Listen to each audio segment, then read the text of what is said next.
Hey guys, it's Chris Love. It's been a while since I've recorded a video for my YouTube channel, and I thought I would try to show off some of the new F12 developer tools in Internet Explorer 11.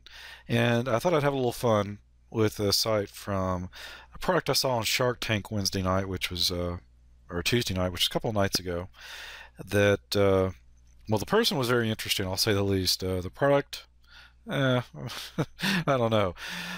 But I went to her website, and as I'm wont to, I see things and I'm like, oh, I've got to figure out how they do stuff. Well, how you do that initially, well, the developer tools and any of the browsers are great places to start. So I thought I'd actually kind of go through this site for the Cool Wazoo product I saw the other night and just kind of see how it works using the F12 tools, because I like to kind of hack at stuff. The site it's got a lot of things that I think need to be worked on, but what first caught my eye is it's a single page application. Big thumbs up. Love my single page application stuff. So that made me even more intrigued. How the heck does this site work? Well, all right, let's start off with the F12 tools, something I love. Right click, inspect element. Yay! We finally got that. And it should pop up the F12 tools. There we go. And this is the, wow, they're using a paragraph tag for the navigation. That is scary. Okay, so they have a paragraph instead of a div for their nav. Do they actually have a navigation item? This is sort of how I will go through and break down sites. I should have a nav tag up here, but they don't. So it's a little old school. It's not HTML5 using stuff, even though it is a single page app. Go figure. But we can see how the styles are applied. They've got some inline styles for width auto, line height 50, and then they've got some really ugly selectors. Man, never ever have a selector that looks like an old ASP.NET view state or control ID tag that's like forever long. That's way too big. Be a little more direct with your selectors. Also makes it easier to kind of override, use the actual cascading stuff, maintain. But I can see these with the F12 tools fairly easily. Now, if I say I turned off the width and the line height, we go back to that, we can see that now that is just really tiny. And also note that now that I have that element selected, I've got some lines here kind of identifying where this element actually is. So the little, I don't know if you can see it, but this is like a light blue line that goes on the outside of the text. That kind of shows you the boundaries of the text, and then the actual boundary of the element is this orange. It has nothing to do with the background color of the element. That's just what it is. And then it's also got horizontal lines here marking the top and the bottom. So you can kind of see how they line up with the rest of this stuff on the page. So that's pretty cool. Let's go back to the tools. And obviously I turned that off dynamically. I could change this, so if I wanted to, I could bang it out. Come on. There you go. Let's make it 200 pixels. Boink. We go back. Now it's really wide. Of course, if I had these kind of shrunk down, I've got my screen resolution pretty small for recording purposes, but yeah, this is pretty cool. If you do have layout issues in Internet Explorer, these developer tools are fantastic for solving those issues. I do a lot of responsive design stuff now, so a lot of times I'll have obviously my browser, and I'll just kind of gradually size it till the the content bonks on me. At that point, I'll adjust the CSS and stuff, and then I'll make a new rule inside of a media query to actually drive how the layout works. Let's just kind of keep going with this. I've got a trace on all the CSS because I can kind of see where it's actually getting that style from a little easier. Obviously, I could see that here as well, but it's kind of a long path. It's just a different way of looking at how the CSS actually gets cascaded down to it and stuff. So that's pretty cool. And the computed, from the best I can tell, is well, let's see which one's longer. Yeah, the computed. Computed actually is the overall styles, and those are including the default browser settings, I think, too. Here's a cool thing. If I wanted to, say, get all the styles with left in it, I could just type that and filter it. That's pretty cool. Helps me find stuff really fast. That's not there on trace. It's not there either because It's just the different way they're structured. This has been around for a while in the F12 tools. Most of the CSS stuff does. Anyway, but again, it's a good way to actually see how the element is positioned box-wise, what the shape and stuff is. Here's the padding inside. If we got a border, any margin, and of course the offset from where it actually should be. And here's something that I think is new. If that element has any events bound to it, you'll see them listed here. We don't actually see any here. I wonder if there's any on some of these other elements. Doesn't look like it, but you get the idea. There would be a list of elements here as well. So, alrighty, let's go look at. Let's go see what that does. If I turn that off, the highlight boxes over here are also turned off, which is kind of nice. Gets it out of the way. I have to remember that when I'm doing presentations. I keep forgetting that. And then, of course, I could manually go select an element on the screen too.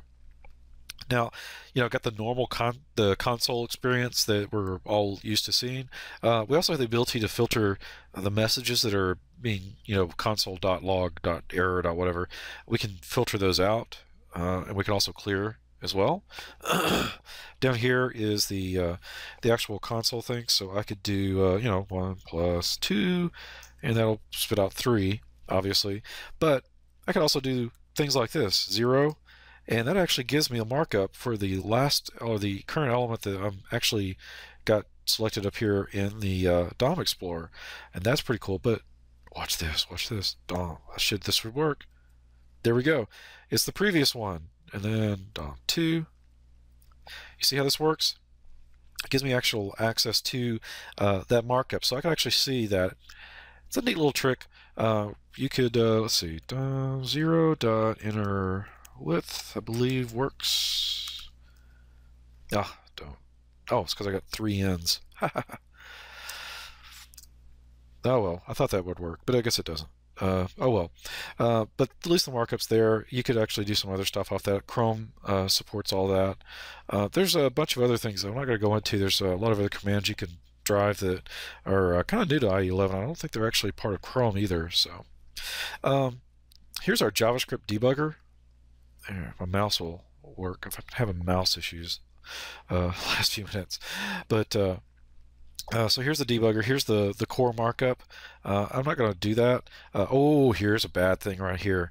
They should not have this tag in there. Well, not like this. They should have IE Edge, not 9. You don't want to make your site compatible with something that's outdated. Hello? Do IE Edge. You don't need that Chrome 1 thing in there either. Just do the IE Edge. Make sure it's the most current engine that you can possibly use. You don't want to use an outdated engine. So effectively, I'm using an outdated engine. Let's go see if I can fix that. See, here's the problem. All right, let's go make this actually render in the good engine. Let's go see what it does. If I can Alt-Tab over. So it's reloading. Notice it's slow. The site is slow for various reasons. We'll look at those here in a second, but as you can see, it works just fine, which is nice. They need to fix that. Okay. All right. Back to the debugger. Meanwhile, back to the debugger. Okay. Here's all the JavaScript files. This is one of the reasons why the site loads so slow. There are a ton of JavaScript files. Bad site. Bad. Come to one of my web performance optimization courses. Your site will load in a second when you're done, guaranteed. But here's minified. Let's go look at this. So we've got one of those beautiful minified JavaScript files that the machine loves, but we don't. This actually isn't that. Wow, this is a very small file. But let's go prettify it. Here we go, boink. And that really didn't show the effect so much. Let's go find another file that may be minimized. Usually sites like this have like 4 versions of JavaScript we can go hit, or jQuery. Let's go see if there is. There's a libs. This has probably got jQuery in it. Oh, this is nice and long. Look how big this is. There we go. And it's going to take a second. There we go. Doesn't completely unminify, but it actually does structure it so it's easier to read. So you can actually set a breakpoint here instead of just line 1, right? And that's what we want when we're trying to figure out a bug. So that's a cool new feature. I think it's new. Of course, you can change breakpoint. You can set conditionals on breakpoints in here. Let's just go set one another and condition. And you can say 1 equal 2, and it obviously will never be true. So this breakpoint's never going to get hit. But yeah, you can specify how many times through, I think, and stuff like that. Obviously, when we're stepping through, you get normal debug functions. I always feel like the Chrome dev tools are out of whack because they're not in line with what I'm used to. But you know, F11 steps into a method, F10 steps over a method that you're looking at, and then that steps out of a method, which is stuff if you're doing normal debugging like C# you're going to get into. We can do word wrap. It just makes it so you can see the whole line. That's nice. I could pause debugging. I could go find stuff in files. So let's go say number.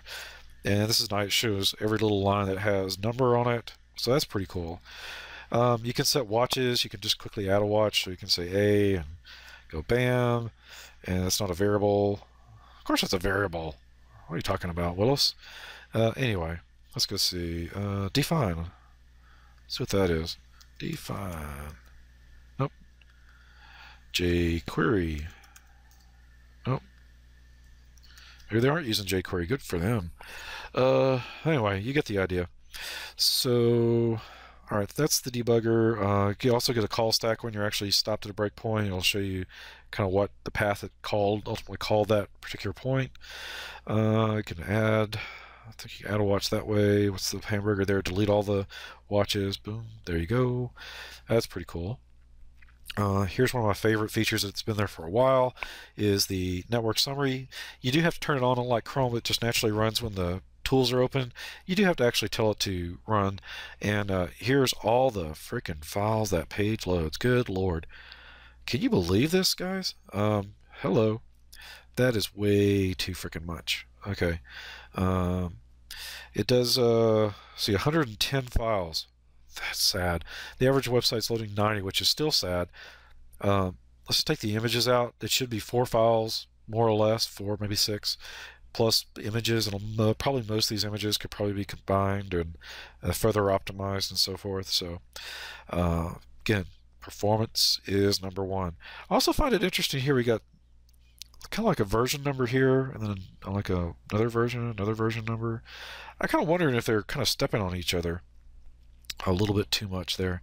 I don't know how they actually manage their code, but that just seems that way to me.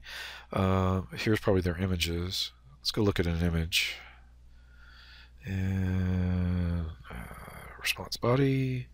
Yeah, it is a GIF, but it is a 1x1 GIF. How about that? I picked a 1x1 GIF. Let's see. One thing I don't like is I can't just filter by types. Yeah, here we go. Let's see. That one to pop up again. That's a 1x1. How many 1x1 images do they need? But normally you would actually see the image here. But here you can see the request headers, the request body, the response headers that came back, and obviously we looked at the body. If there's any cookies associated with it, you can view those there. What file actually kicked off the actual request of that, and then here's the timings on the actual file. Now this was 3.0 forward, so it was actually pretty fast. If it wasn't 3.0 forward, then it would be a little bit slower. If you always want to refresh the server, in other words, ignore the cache, local browser cache, you just turn that on, and that'll do that for you. If you want to clear the browser cache altogether, do that. I don't normally do that. I generally just do this one. If you want to clear the cookies for the domain, force that kind of reload, here's how you do that. If you want to clear all the stuff out of the list, then that's, again, all you got to do. If you actually want to export the captured traffic, you hit that, and it'll export it for you so you can bring it up later. So that's pretty cool. It's all good stuff. Here's the UI responsiveness tab. Now you actually have to kick off a profile. Let's see what we got here. Let's kind of go through the site one time. There you go.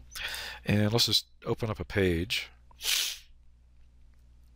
Wow, for a single page app, that just took about 4 seconds to load. That should have taken about 50 milliseconds at most for this content to come up. Again, come to my performance workshop stuff. So, all right, well, let's stop this. And let's just go through this real quick. Okay, so here's like a breakdown of what happened, and there's some like points there showing us where we navigated here. There we go. I'm going to isolate in on this particular part right here. Down here is the actual visual throughput. 60 frames per second is your typical monitor's frame rate, and you want to try to match that as much as possible. So you want to use, like CSS animations, keyframes, transitions and stuff instead of JavaScript. Don't do jQuery animate anymore. Just forget that ever existed. That's gone. Use the CSS3 to do animations. If you're going to drive anything like a single page app, changing content, try to do a request animation frame. Basically what that'll do is it'll sync it up with the actual frame rate of the screen, so you get a better seamless flow to your content. But it's really nice. It breaks down what's happening by color code. So the orange is the garbage collector coming along, the red is JavaScript, the purple is rendering. This is how long it took for the styling to be applied, any kind of image decoding that needed to be done. You can kind of see that. Sorry for the, I've got smaller real estate here on my screen, but you can kind of see all the stuff you get kind of timings on. The key you want to do here is, find out what's causing this. So here's a timer function that's anonymous somewhere in here. And let's just pretty print that puppy, if we can. And I don't know if we're going to stay the same. It may take a little while to go through. There we go. And here we got a timeout, and it's actually calling a method here and passing some variables to it. Obviously, I don't know what it is, but that's getting called. Let's go back to our responsiveness thing. And so you can kind of see where something's being initiated. So you can maybe go address something like if you are, say, using jQuery animation and driving an animation using JavaScript instead of what you should be doing with CSS. That way you can go find it, or replace the slow JavaScript with fast CSS and make your application better. So again, the goal here is to try to be as close to 60 frames per second as possible, as much as you can. The profiler. Ooh, spent a lot of time on a profiler lately, hunting memory leaks. Let's go look and see what the memory footprint actually is. Oh, this is the profiler profile. Let's go see what we're going to do. It's a different feature than what I've been looking at. Okay, let's just go open up a new one here. Okay, went back to what is it, and we'll do this. So here's like going through all your JavaScript, kind of seeing how it was actually used. And this has been around a little while too. It's always in the Chrome tools as well. Sorry guys. Here's a memory profiler. This is what I was thinking I was looking at. Let's go look at that. First off, we got to kick it off. And usually I take a heap snapshot up front.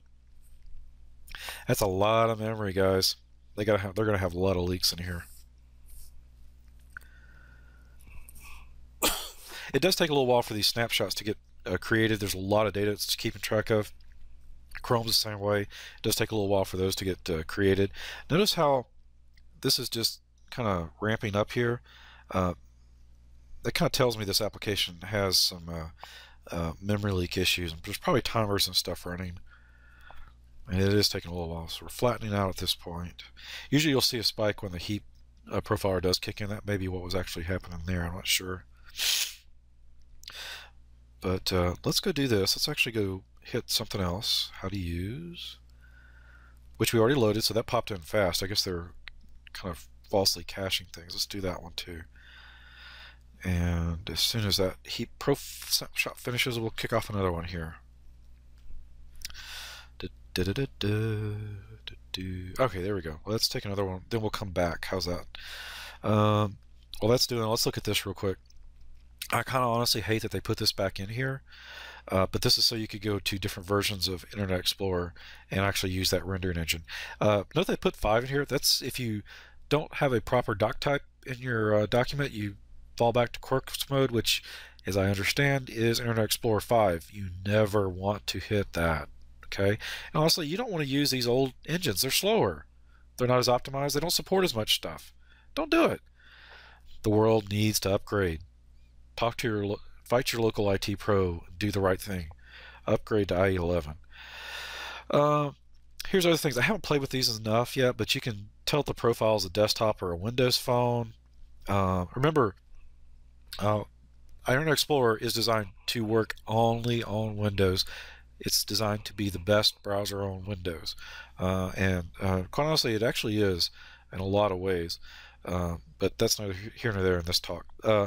You can change the user agent string to what you want. Remember, the user agent string doesn't actually identify as Internet Explorer. Traditionally, it actually would come across as Firefox now, and they're doing that because there's so many bad websites out there doing user agent string detection. And when they detect Internet Explorer, they just assume it's IE 6 or 7, which is terrible. This is IE 11. This is not IE 6 or 7. It's 2013. It's not 2007. Get over it, folks. Stop using detection. But you could like paste in any string you wanted, iPad and stuff like that. I wish it did have a full drop down of a bunch of them. I think it used to, and they changed it before release.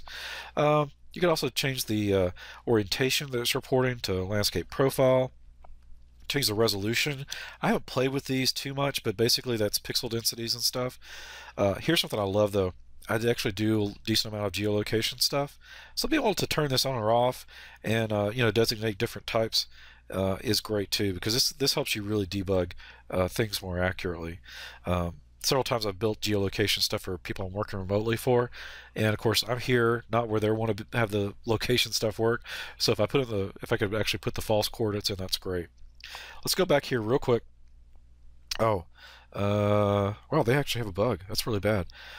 There's a big bug in their app. Okay, so we've got a big memory footprint, but one thing I want to point out here, well, first it shows you how many megabytes the actual web page is using, and then how many JavaScript objects and stuff are actually being used. But what I really want to go to is the potential issues. What it's showing here are places for memory leaks, and they've got 5 just in the base of their application, and that's not uncommon. Most of these applications are going to have memory leaks. Especially if you use third-party libraries, they're notorious for memory leaks because they weren't designed for today's modern single-page application world, which is still in its infancy, folks. It's still new. Of course, we've collected a lot of data, so it does take a lot of time to actually get this up. If you've done this in the Chrome Dev Tools, it takes a little while for this stuff to pop up as well. But what it's going to do, I like this better than Chrome. It actually points out where the potential memory leaks are right up front and puts those at the high priority in the list, whereas Chrome, you have to really hunt, and you're not necessarily sure where the problem is. Okay, so we've got some document fragments that are just kind of dangling around.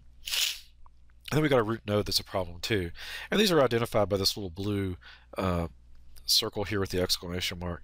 And then you can kind of see the object references to this particular thing. If I can get this to expand up. We don't have too much there, but you can see page handlers. Gives you a way to figure out where in your code you're creating this variable that's just not getting released, and that's going to create the memory leak. So in this case, this object is a meg in size, I think, or no, 1,000 bytes, kilobytes. Not that big, but it's still a problem. If we go over here, these are other problems. This is probably the bigger one. I've seen bigger memory leaks, so maybe this isn't too bad. But over the course of time, if this was a line of business app, this would be a real problem thing. And notice, look at this. I've got this, and look how many object references are being hung onto it. This is probably the culprit of everything else, is this particular one. I could actually dig in further and eventually probably figure out why this is being hung on to. So, but that's a real quick run through the F12 tools. I'm hoping this video is going to be able to be hosted on YouTube. We'll see. So thanks a lot, and I hope this helps you out. Thanks for watching this video. Please share it with your friends and followers.